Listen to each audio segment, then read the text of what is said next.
Hello, everybody, and welcome to another episode of Philosophical Friday. This is your co-host, Peter Birmingham, and yours truly, Duncan Palamordes. And today, I'm so excited. First of all, Peter, how are you? How today? How's life? Really good, Duncan, really good. I think I just want to start off by apologizing to the listener for missing last Friday. It was St. Patrick's Day. I'm not going to lie. I was drunk. I was gambling. We just couldn't record. It wasn't possible. It's not Duncan's fault. It's all on me. So my humble apologies for if you had planned on your Friday commute to listen to us yabbering on about whatever. That one's on me.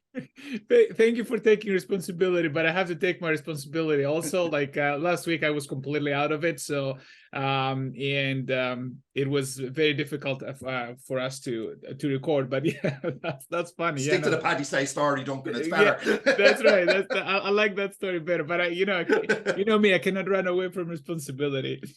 And today we're super excited because Peter decided to agreed actually to share his story about his experience with correctional facilities, and we basically want to try and answer the question, what does prison life teach us about poker? And Peter, would you care to tell us a little bit about your background, how you became a correctional facility officer? In a nutshell, because my background is quite wide and quite varied. Sure.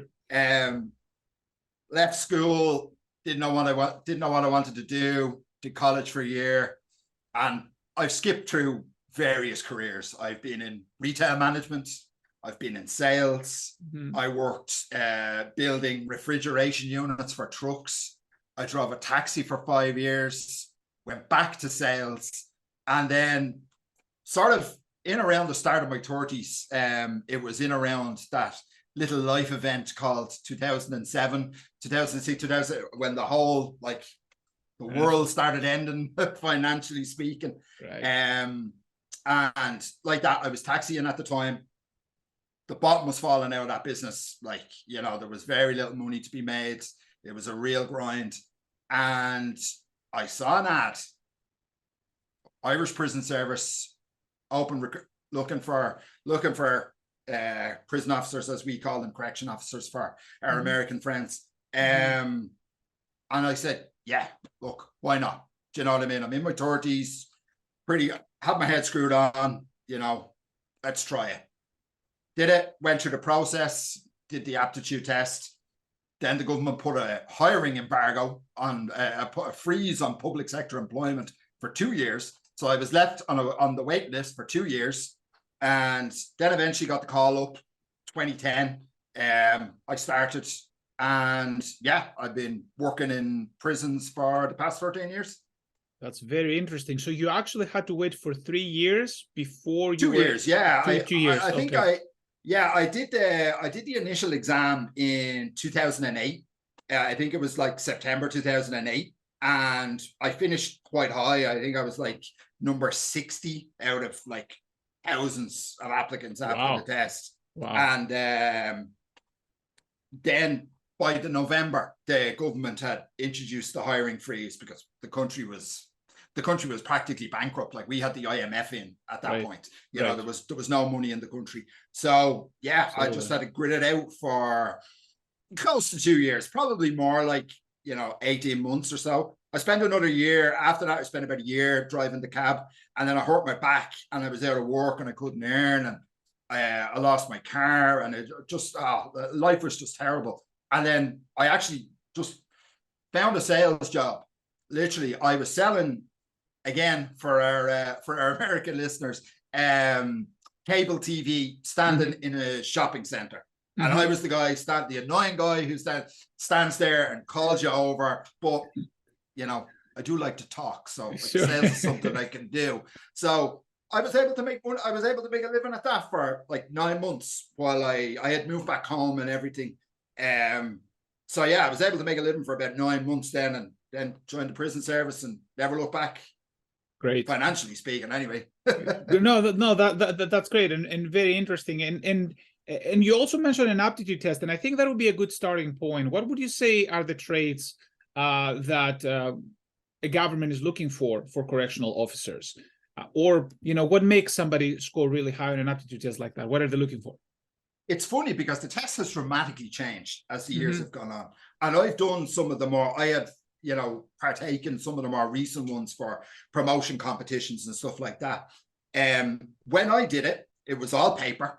It was like, it was paper. We were in a massive big hall, and there was two parts to the test. So the first one was they gave you a picture. You got, I think it was 5 minutes to look at the picture. And then they took the picture away and you had to answer questions on the picture. So it's testing your observation skills, your memory recall, your ability to write a report based on what you'd seen. So that was the first part.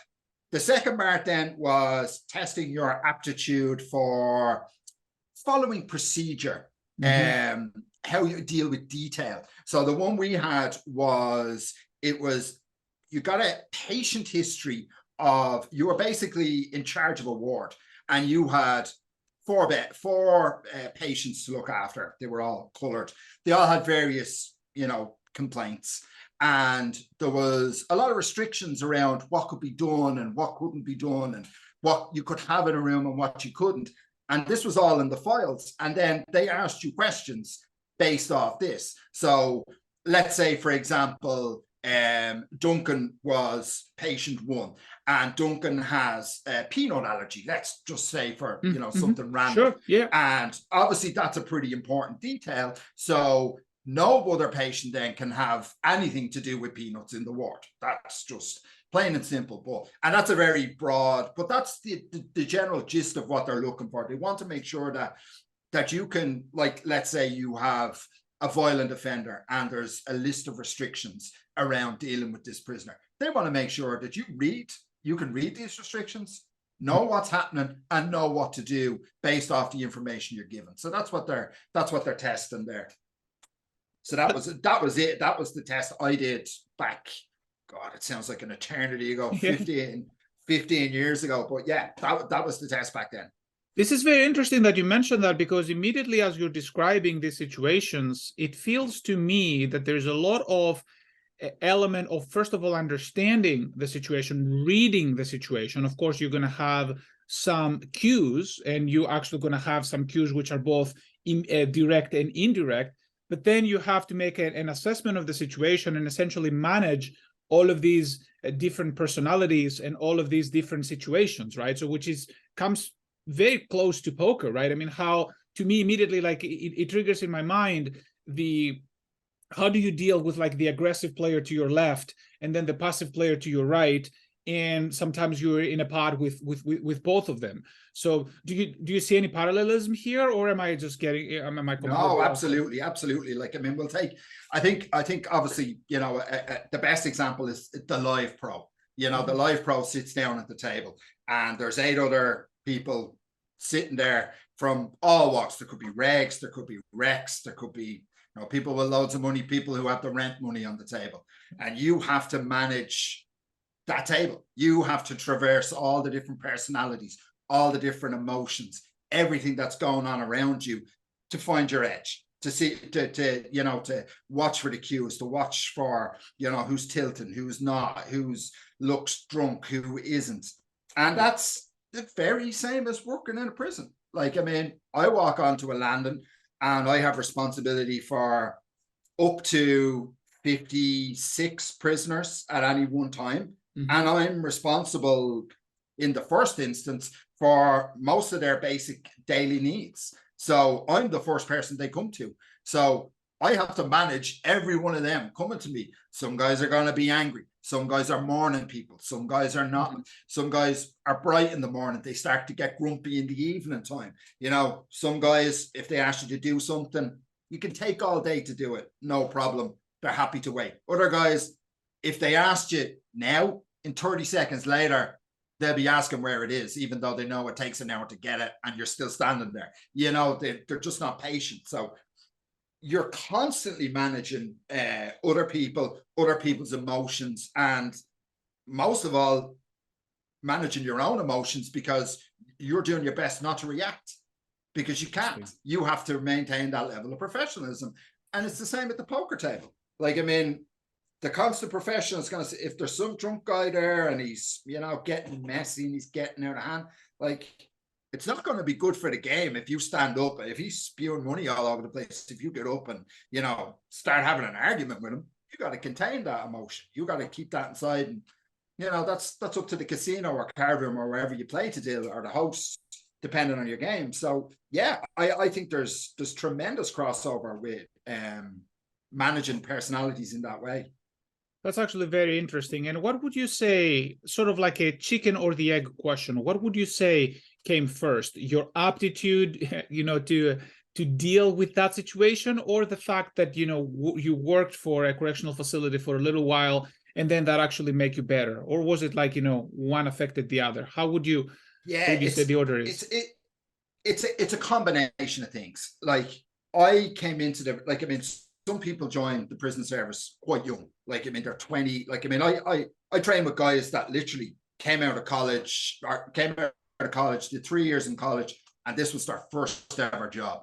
So their sort of understanding of the wider world and the wider space would be limited. You know, I'm not saying they don't have experiences. Of course they do, but it's not the same level of experience. So I brought experiences from different spheres. I had sales experience, which, look, you're in front of people, you're talking to them, you understand how to, I don't want to use the word manipulate, because I think that always has negative connotations.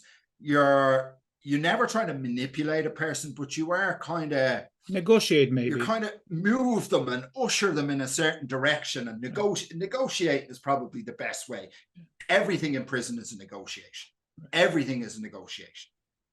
Whether you're dealing with a prisoner, staff, officers above you, officers below you, everything is a negotiation.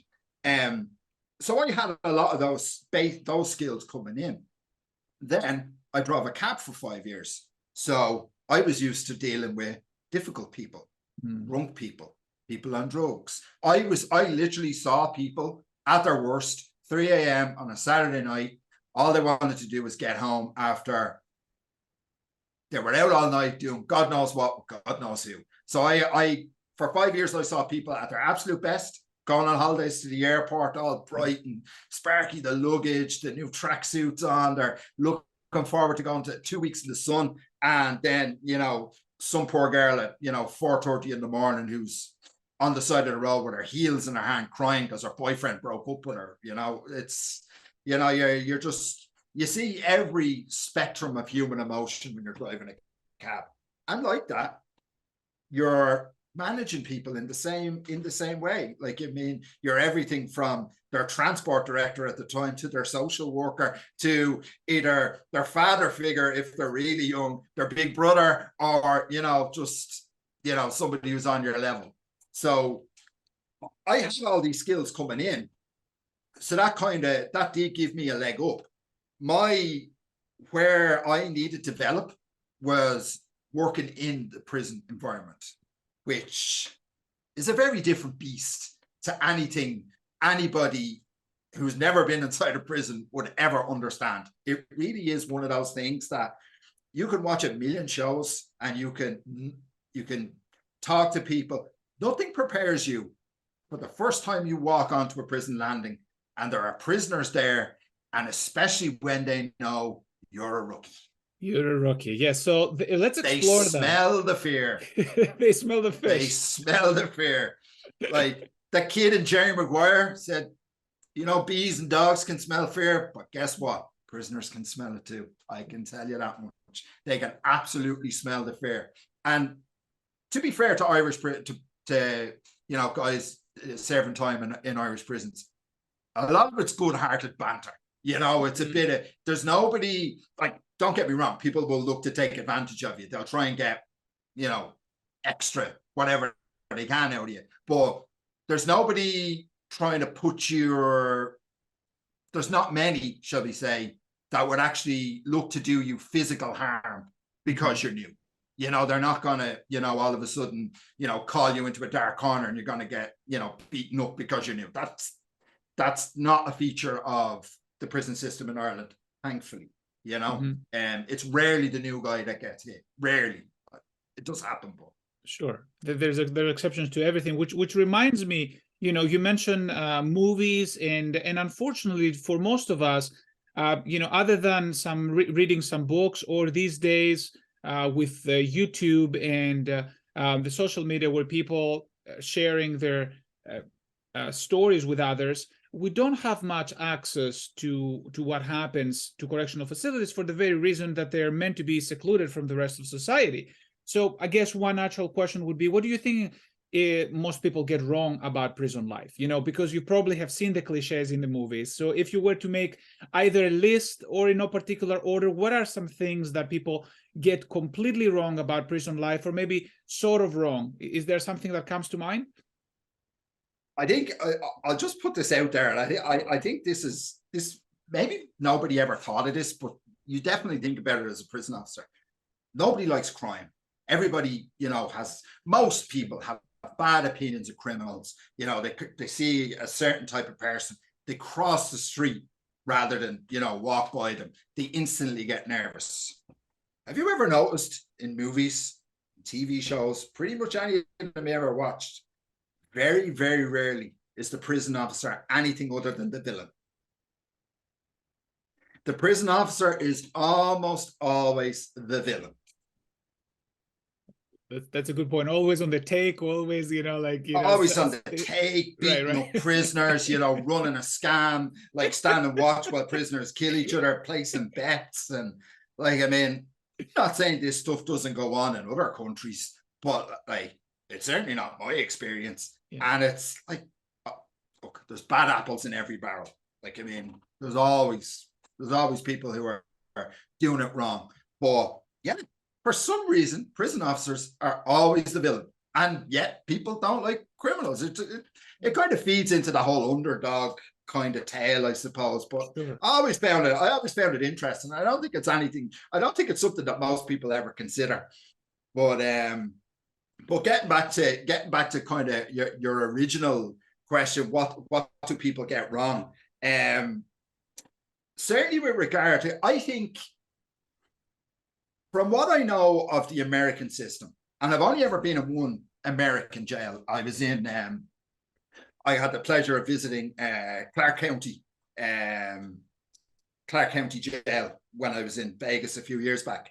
And that facility, I would say, is probably more in line with what you might see in an American, you know, movie about prison, with regard to how people act and how people are moving around and stuff like that. That seems a bit more normal-ish. Prison movies that are made on this side of the water are very, very different. Very, very different. There's always this, they always make it out that there's this huge divide between staff and inmates, you know, that there's this massive gulf, that they're almost, the tensions is always ready to blow up. There's almost a, you know, that you could cut the tension with a knife. There could be a riot at any minute and everybody's at each other's throats. It couldn't be further from the truth. Yes, there are days there are tension, and yes, there are days where things get a little bit hot and heavy. By and large, we coexist, staff and prisoners, in a completely unnatural environment, because that's what we have to do. Both sides have to adapt. Like, we have to keep order, but we can't keep order if we can't get respect from the prisoners. Like, I mean,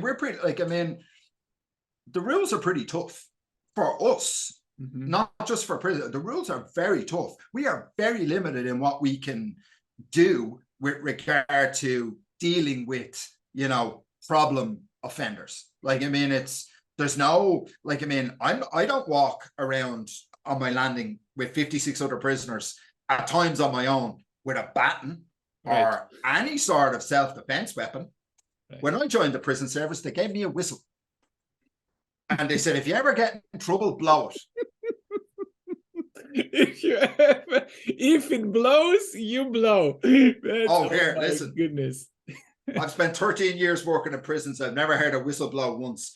As one of my instructors said, he said, I've been around long enough. He said, if I ever heard a whistle blown in the prison, I tell you, I'd be expecting to see retired staff coming through the ceiling, because it never happens. And the day it does, that means probably somebody's getting killed, because they can't reach. We use a fire alarm system, which is what you use to inform of trouble. We hit what we call the break glass. It's just a standard fire alarm system that anybody would have.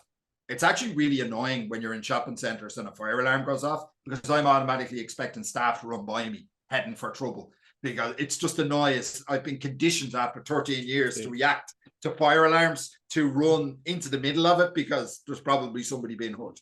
It's weird. No, not weird at all. I mean, it makes sense. And you made a comment essentially that it's sort of like a dual relationship in some sense, because you mentioned that you cannot control the prisoners if they don't respect you, and in some sense that's a form of equilibrium. Like, you need to reach an equilibrium. The prisoners want the equilibrium, you want equilibrium, because if you guys don't, again, I'm speaking from an outsider's perspective, but from a human perspective, if you will, like, whenever you are in an environment, you want to reach a certain equilibrium, because if you don't, there is tension and uneasiness is usually bad for all parties. And I guess it comes back to what you said earlier. Nobody likes crime, right? I mean, not even the prisoners. It's not like, you know, they're celebrating this. It sounds like it's one of those things. I mean, for whatever reason, they had this last resort of the crime. They ended up there. For the majority of them, of course, there's exceptions. And then they're trying to reach that equilibrium, right? I mean, wherever you may be. And I think that's true in the poker table too. It doesn't matter if you have like the super maniac or the super passive players at your table. Everybody's trying to get to that peaceful place where things are, you know, stabilized. So I can totally see that what you're describing. I think that's a really good way of putting it, Duncan. I'd never actually thought of it and thought of it in terms of that equilibrium. But when you said that, I can actually think of the first time I ever started reading about, you know, equilibrium and game theory, and the idea of the two people using the broadband. And if they both work at this particular pitch or whatever, you know, they both get X amount. And if one goes the other way, one gets good and one gets bad. And then if they both go the other way, everybody gets shit service. And it's exactly the way a prison works. It really is. It's a very finely tuned balancing act. Finely tuned balancing act. This is excellent way of putting it. And it's very, very descriptive. And I guess, you know, that naturally goes back to one of the things that is heavily discussed about prisons, and that I would say is probably politics and prison groups. And I have to ask you, first of all, are they real? Is there any truth to that? And if they are, how are they formed, and how important is it to belong to one? So the Irish system is probably a little bit different to the American system, but they all work off a similar basis. So in America, you've got prison gangs and you've got the shot callers. They're the top guys in each gang. That's fine. We have the same thing here, but we don't have gangs that would be, now we do have gangs that would be adversarial if we ever put them together. And that's the thing. We completely separate. Like if the Palomorduses were feuding with the Birminghams, the Palomorduses would be an A wing and the Birminghams would be in B wing, and never the twain shall meet. And that's just the reality. We just don't put them together because it's not safe. It's not safe for them. And more importantly, like, I mean, look, they're making a choice. They're in a feud. That's their business. But you're putting staff at risk. And that's, like, I mean, while I'm all for keeping prisoners safe, and that is important, first and foremost, you know, the staff have to be kept safe, because at the end of the day, we're there doing a job. You know, through whatever means, a prisoner has made a choice at some point in their life that has landed them there. So they have to take responsibility for that part of it. But yeah, staff safety comes first. So we would never put warring factions in a situation where, you know, there will be an outbreak. So you table change. The gangs are more, yeah, what? You table change. If it's like the situation is unfavorable, you table change, or you game select. Absolutely. Like, I mean, if G-Man is sitting to your left, you know, that's not a spot you want to be in. You know, you want to get out of there. So, you know, you look to go and, you know, sit beside somebody else, you know.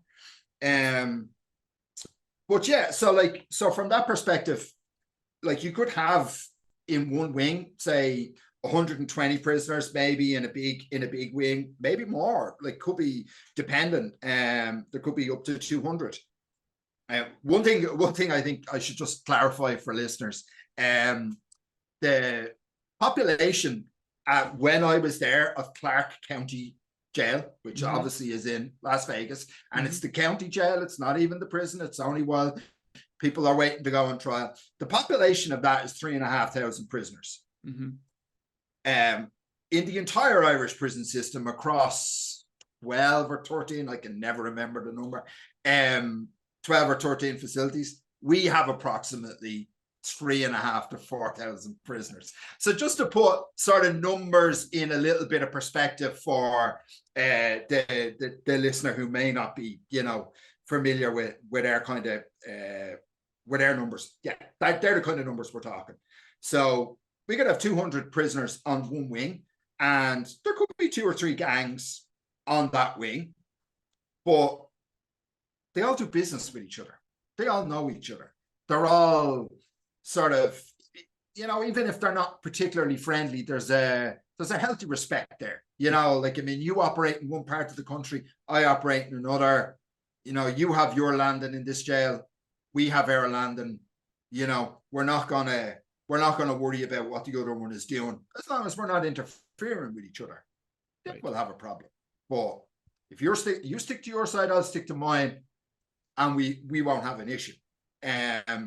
So like that, then, similar to America, we have the main men, the shot callers, the top dog, as it's, you know, more colloquially known over this side. And yeah, there's one on every single landing. There's one on every single small landing, and then there's usually somebody who's the biggest in the whole jail that would kind of probably have a finger in every single pie.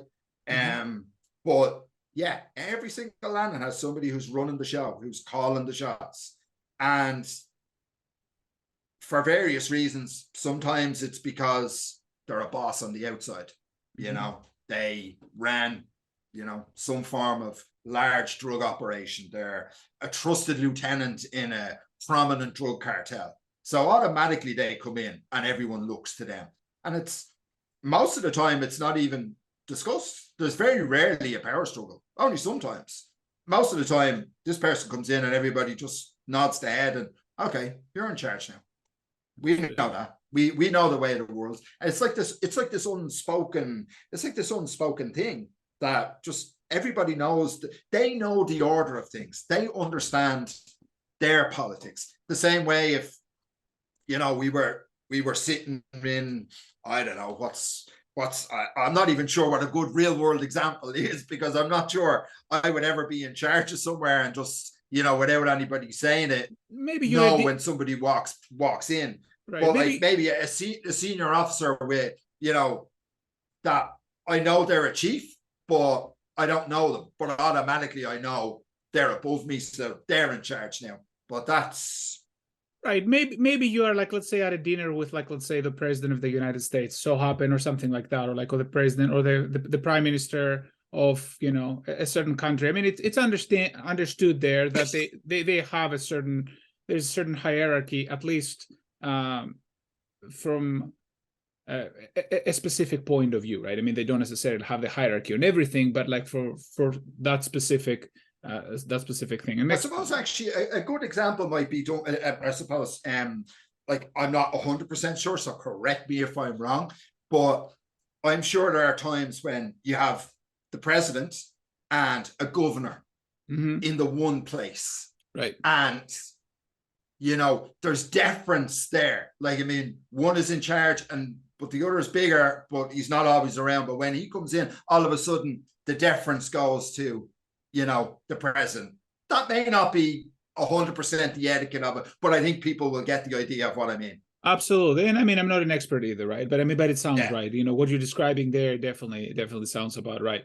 I guess that actually segues nicely into the idea of, again, we have the shot caller or the top dog that you described, and we have a certain amount of, like you said, unspoken truths, or I guess widely, like, well-known secrets, if you will, we can call them.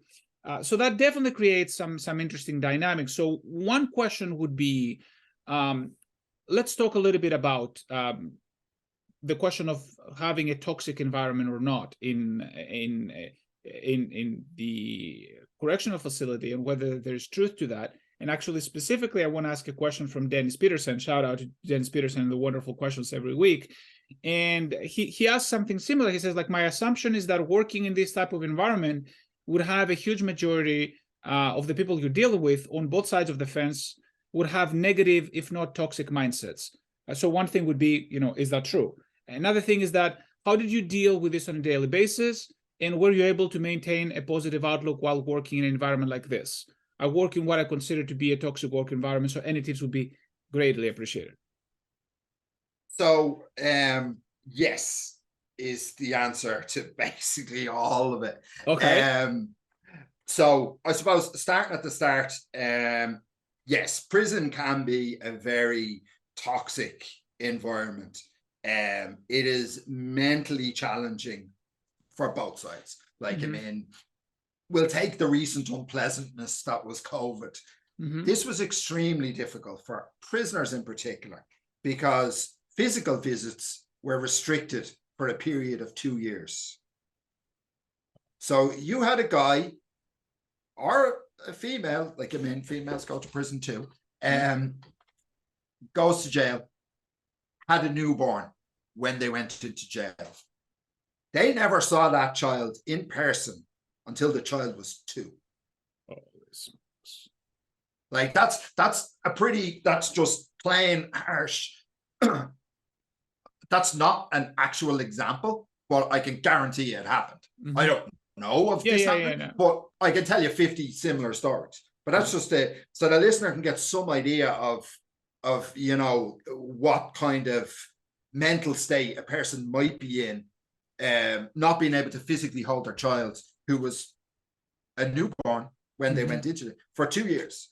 Yeah, like, I mean, look, you could sit and debate the rights and wrongs of that. Well, look, they did the crime due to time, but at the end of the day, we're humans and we have humanity. And, you know, I think it was, again, another movie quote. I think it was John Cusack in Con Air that said, quoted, and the philosopher's, he was Russian, name escapes me, but you can judge a society by how it treats its prisoners. And I think that's a really, really good quote, because I definitely think you can. Like, we definitely in this country treat our prisoners with humanity. We try to have empathy. It's not always easy, but we try. But we definitely, human rights are a massive, massive part. At the end of the day, the removal of liberty is the punishment. The punishment is not everything that happens while you're in prison. It's the removal of your liberty is the punishment. And that's worth, like, I mean, that is technically the standard that should be held. But, like, you are removing a person's liberty from society. Nowhere in anyone's, well, there's always exceptions, but most countries in the civilized world do not have a statute book that says, well, this prisoner is going to be sent to prison for 5 years, And we're going to make sure that at least once every 6 months, he gets beaten up by the prisoners or the staff. Like, I mean, nowhere does it say that. It just doesn't.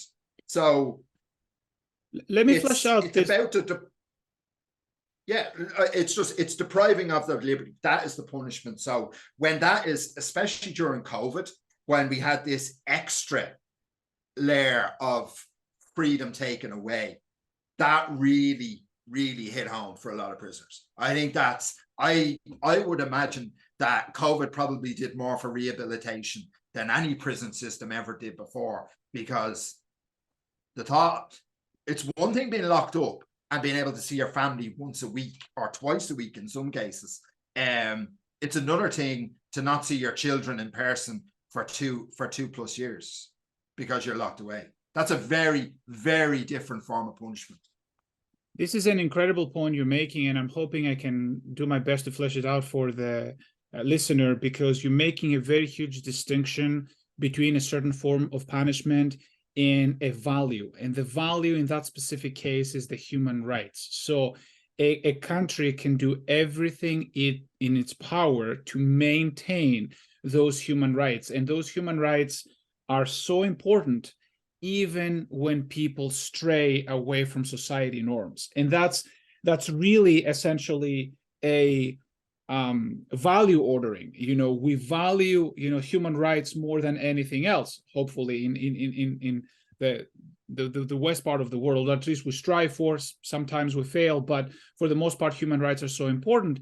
And I think that distinction is very, very, very important. And also, you brought another point too.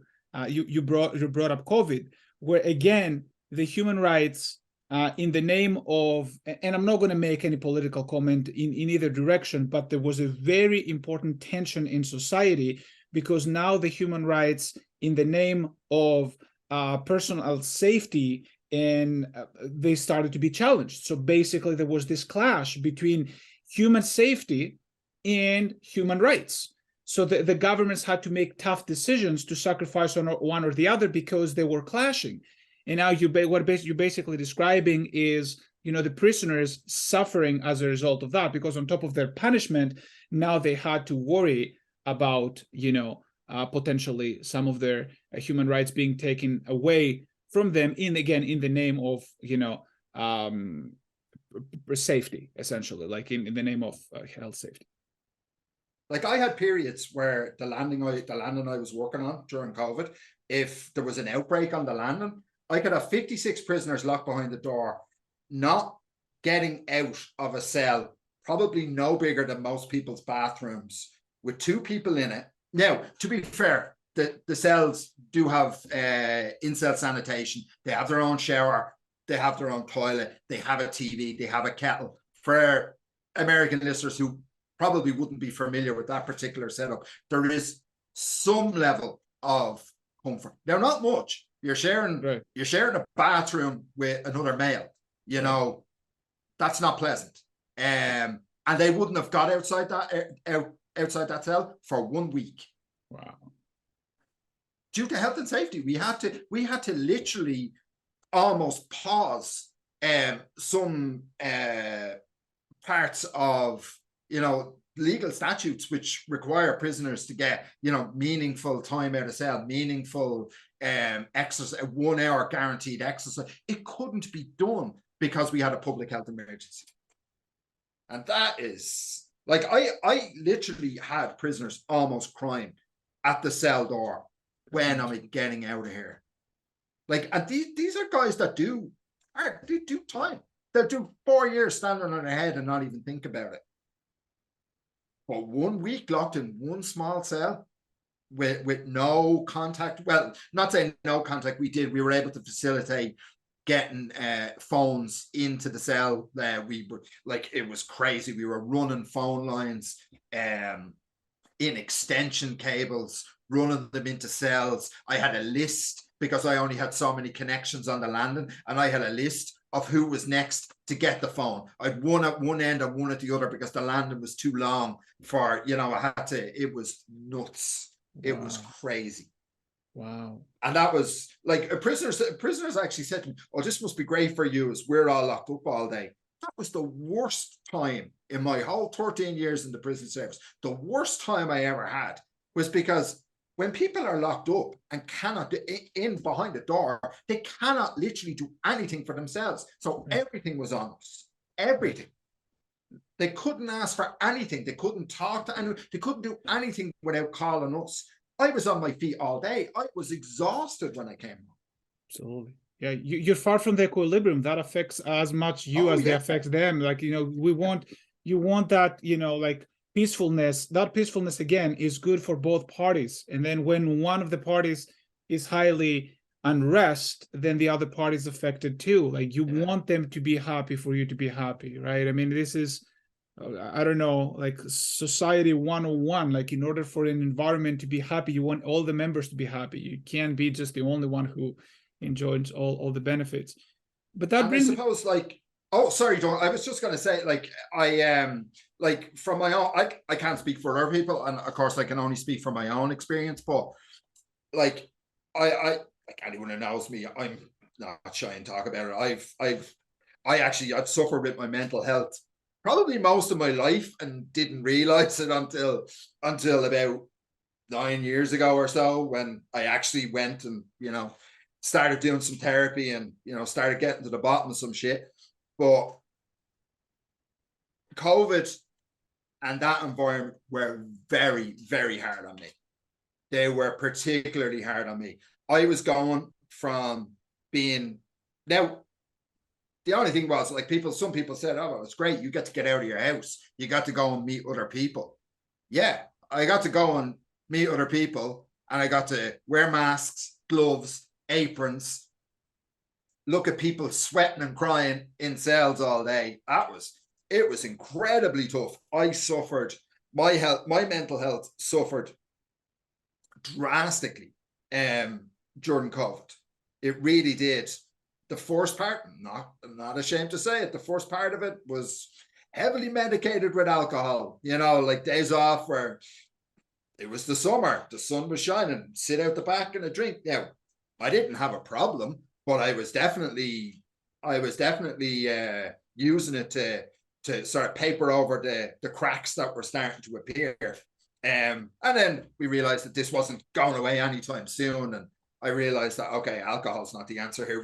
We need a better solution. So I had to dig a bit deeper within myself to find a path through.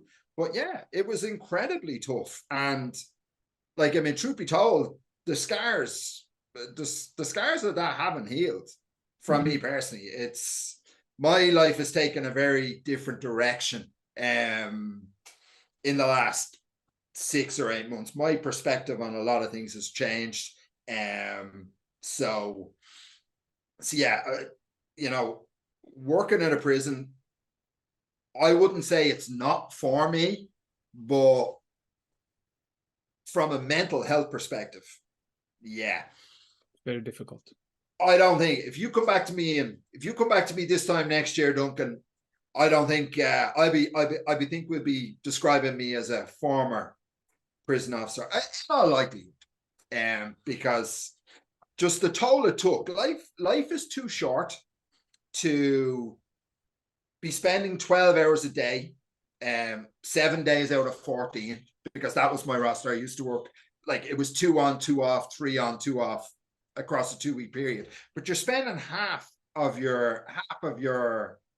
month, 2 weeks out of a month, half a year, locked behind walls with barbed wire, steel bars, a toxic environment, people who are drinking, taking drugs, trying to medicate their own mental health.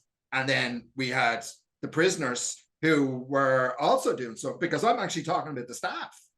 Like this, there's so many people that have mental health struggles, but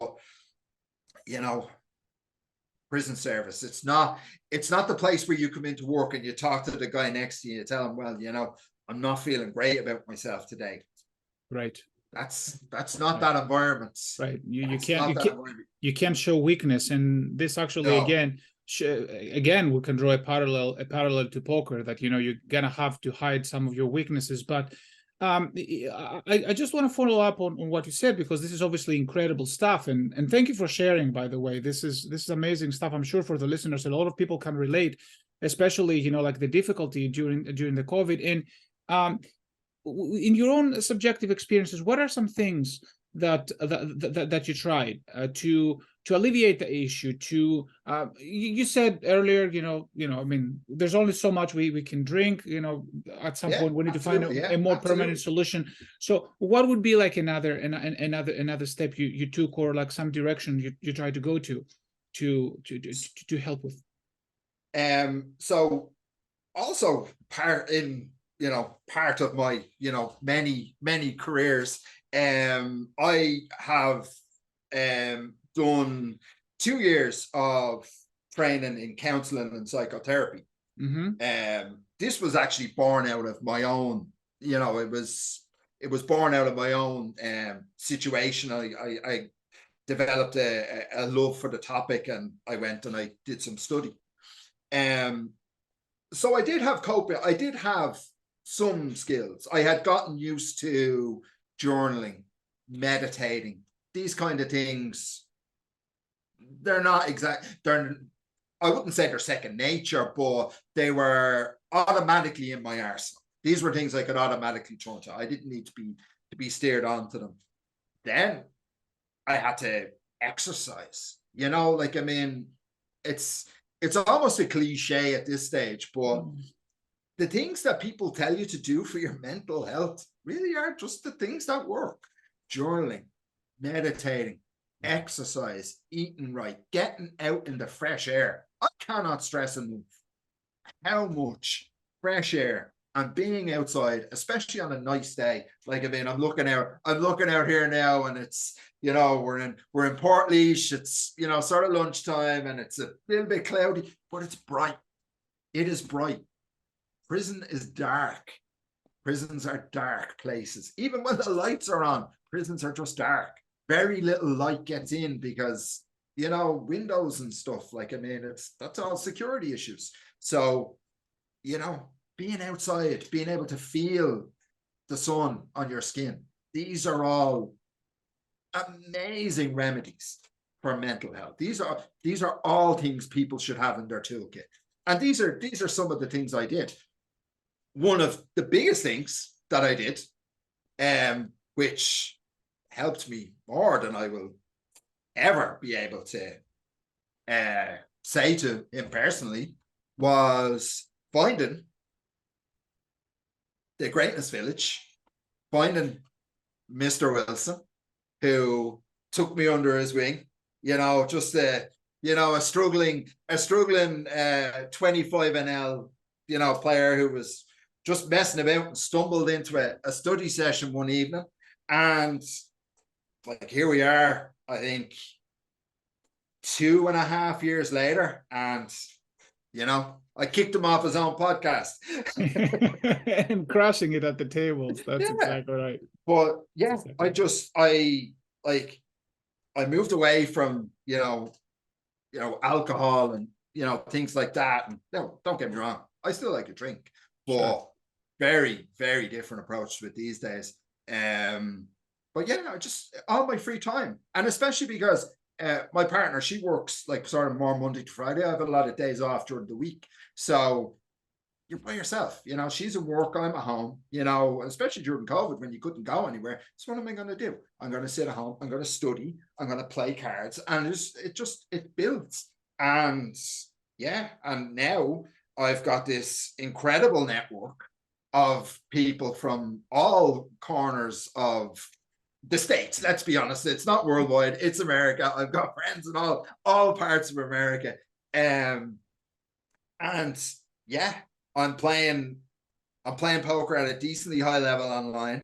I'm co-hosting a podcast once this is life has many twists and turns, but when the doors open, all you got to do is step through. And that's what happened with me. I literally opened an email one evening. I was sitting down, literally opened an email, and there was a link. Oh, join for hand review session. This was like midnight on a Wednesday. And it was Poker Power Hour that Brad used to host, and it was free to everybody. Anybody could come in and join in. I literally clicked the link. I landed in a Zoom room, and Brad was like, "Ah, Peter, thanks. This is your first time. Have you any hands?" And I showed a hand that I had played that I found trouble. Then, and the first thing he got on to me was, well, you should have 4-betted pre-flop. Yeah. And we just went there. I flatted queens on the button to a small blind 3-bet. And still we joke about it to this day. Like, sure. I mean, if I show him my hand history and, I say, well, this guy flatted on the button there. He actually ended up having queens, but and I was like, yeah, well, we know that's wrong. But yeah, the rest is just the rest of that story is just almost history at that point. But yeah, and it did. Like, I mean, the sense of community, the sense of belonging to something, and being an intricate part of it, that helps.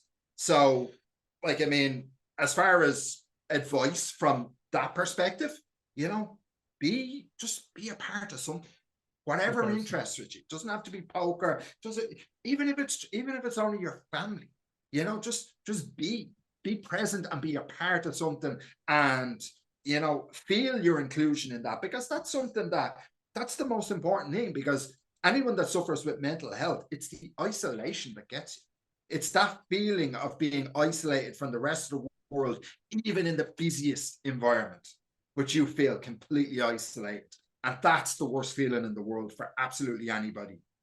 Well, that's, subjectively speaking. No, but this is an excellent advice. And you also spoken about specific tangible things that people can do, like the simple things work, the exercise, the meditation, the eating well, the fresh air, right? I mean, the things that people usually suggest, they tend to work. That's why people suggest it. Yes. No, this is, I mean, there's this $1 billion industry out there, billions poured into solutions. They're all there. Every single one of them is free. Every single one of them is free. The only thing that's not free is like therapy. But like, maybe you just need to talk to somebody. Maybe you don't actually need therapy. Maybe you just need to talk to somebody. But if you do, I mean, hey, there's always free services out there. There's always support groups. There's always a place to go. I do not think that I don't think finance is ever a block to improving your mental health. I think you could always find a path, because most of the solutions are free, This is a beautiful message. I think it's incredible for people to consider, and and also just to add to your message, it's a good idea, generally speaking, to try and avoid looking for excuses. I'm not talking specifically about mental health, but in general, looking for excuses can never help us forward. If we're dealing with an issue, it's best to try and find a way to work with this. And excuses like there's not enough time, it's too expensive, or it is, I don't have enough support. Although these things are probably true and get in the way, there's probably another way. And you're an example of that. You're a living example of that with your story, which is excellent that you're sharing. Yeah, like, I mean, thank you, Duncan. Like, I think everyone struggles with time. I struggle with time. You struggle with time. We all have time constraints. Time is the one luxury that none of us ever have enough of. There's never enough time to do anything, but there's always time for the most important things. And like, I've had friends who have said, literally, I haven't got time to look after myself. And I've always put it back on them. These are people with families. I'm like, you do all this for your family every single day. You literally keep this house together. One day, if you don't look after yourself, you're going to break. What happens then? Everybody suffers. So you can either find a half an hour in your day now to keep yourself sane, or you can find possibly weeks sometime in the future where you're just not going to be good to anybody, because you're going to completely collapse, and we're all going to have to rally and help you build back up. Yeah, that's what we'll do, because they're like family, but there's always a way to avoid it. Prevention is better than cure. Again, it's a cliche, but it's only a cliche. It's true. It's so true. And I wish more people would just be proactive about their own mental health, especially. Like, I mean, it's such, especially in this day and age where, you know, like that, like, I mean, us here, we're interacting, we have a connection. Well, at the end of the day, we're thousands of miles away, and that's not a substitute for human contact either. Do you know what I mean? You can't live your life in a Zoom room, you know, and some people do, because they might be single, they might have many family, they work at home. Like, I mean, they're isolated in a lot of ways, and maybe they don't even realize it. But, you know, just get out in the world, go out, see people, meet people, try and make connections. You don't need a lot of connections. Like, I mean, do I have a network online of people, online crushers that I can call on? Absolutely, I do. How many people in this world do I call like my best friend? How many people are in my like circle? I can count them on one hand. There ain't many. There really isn't. Your circle doesn't have to be big. It really doesn't, you know? Like, that's right. You could log onto my Facebook now, and I've got less than 100 people, and I am absolutely very proud of it, because I know and speak to almost every single person on that list. That's beautiful. That's beautiful. It's sometimes quality is more important than quantity. You're absolutely right. And you have more time to devote to each and every one of them. Yes. And this is another way of dealing with this. And this is wonderful. And I think this is a wonderful message. I mean, honestly, like I had some more questions, but this is such a beautiful message. The idea of create, you know, like a network, take care of yourself first and foremost, right? Because if you cannot take care of yourself, you're not going to be able to take care of anybody else. Try to make sure to have an actual human connection on top of another online network, because I mean, the online network can be helpful in itself. And absolutely, it has its parts. Like, I mean, I would never knock an online network. Trust me, some of the people I can call on, I would never knock it. But at the end of the day, we do need more as a species, as humans. We need more. We have other needs. Absolutely. And the benefit of living in, you know, 2023 is that we can have both. You know, we can have both. Absolutely. the internet network and the real life network. Speaking of which, you know, if people want to find, you know, like this good network that helped you so much and helped a lot of other people, and I'm part of this network as well, and has helped me also very much, where can they find us? Well, you can firstly you can find me on Twitter at Peter Birmingham.